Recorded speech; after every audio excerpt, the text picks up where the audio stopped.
To pay for his tuition, David Tepper was desperately looking for a way to make money.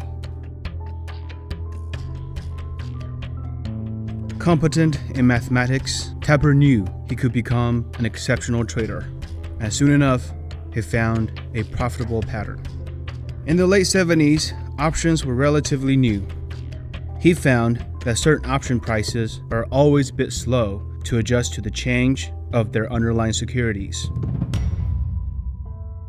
Tepper sees this as a perfect opportunity for an arbitrage.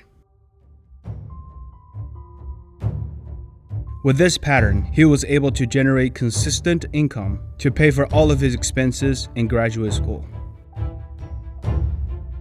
Tepper started the firm 26 years ago and is said to have generated 25% annualized returns on average since then.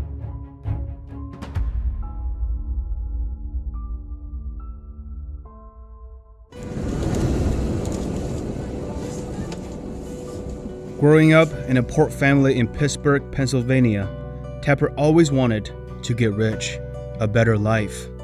He knew it wasn't going to be handed to him.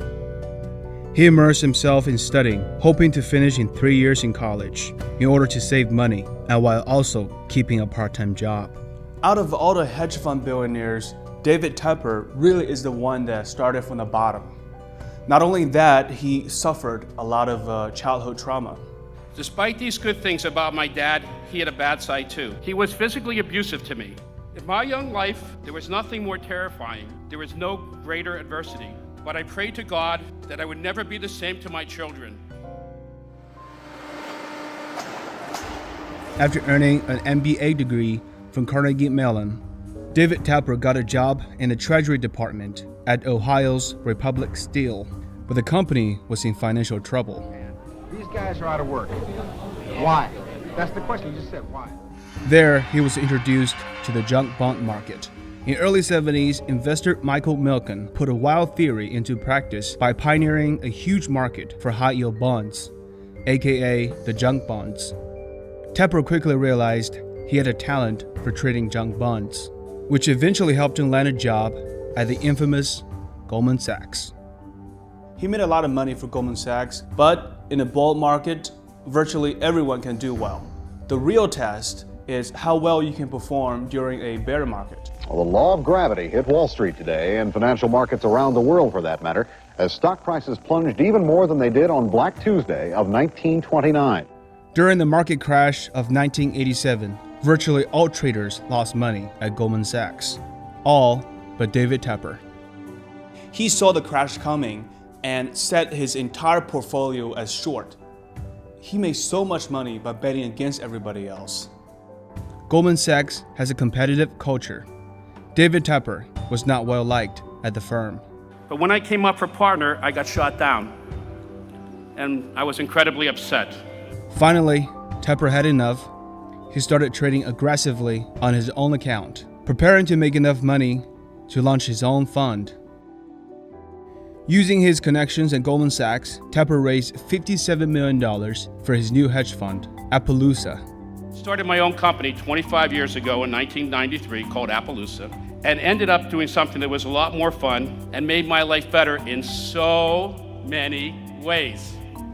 As soon as he started his fund, opportunity came knocking on the door.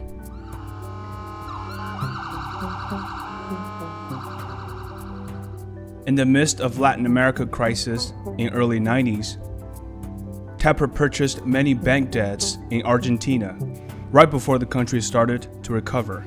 As a result, the fund made 30% return in 1995.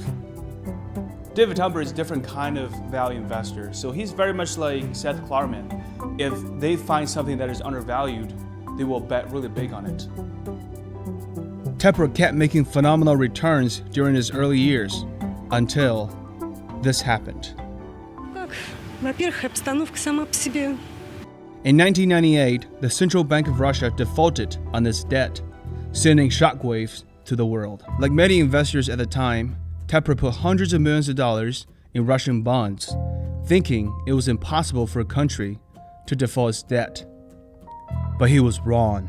When Russian government failed to pay their debt, Tepper lost $80 million.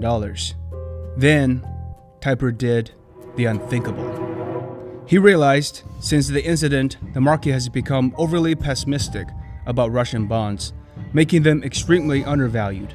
He went long on the same bonds once again. By the end of 1990, he gained 61% as a result of his bets, recouping his previous losses and made much more.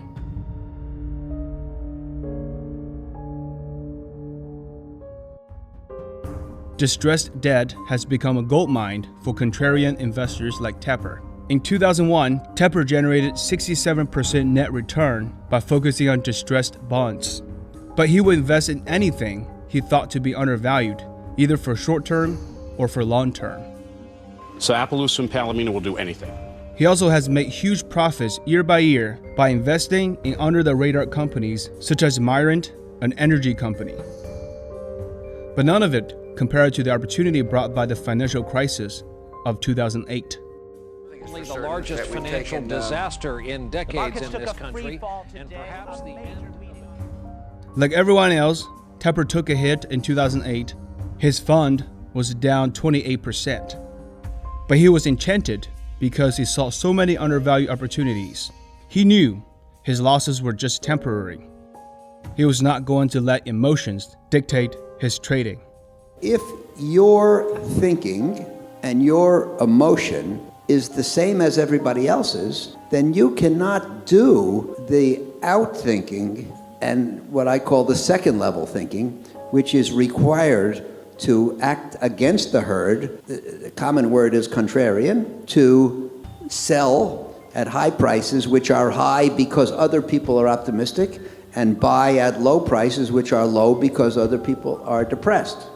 So Appaloosa quickly began buying all the common, preferred, and junior subordinated debt it could get its hands on, paying as little as 5 cents on the dollar for securities of AIG, Bank of America, and Citigroup. As predicted, his bets paid off. Bank of America gone up more than 330%, and Citigroup more than 220%. But the biggest prize was AIG. He made $1 billion from AIG alone.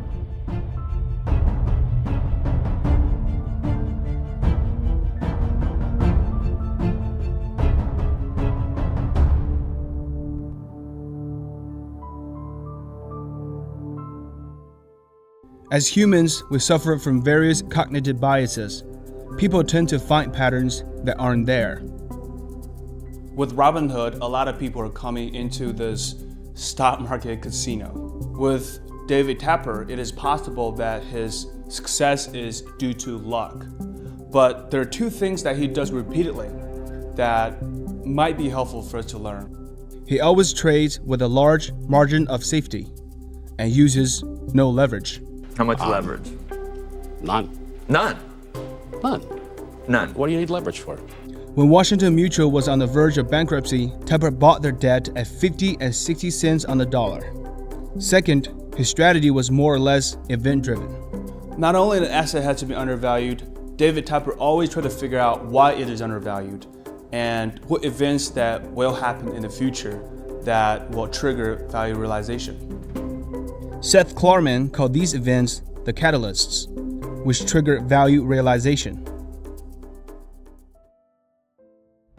Started as a day trader in college with the dream of becoming rich, Tepper has come a long way, building one of the most successful hedge funds in the world.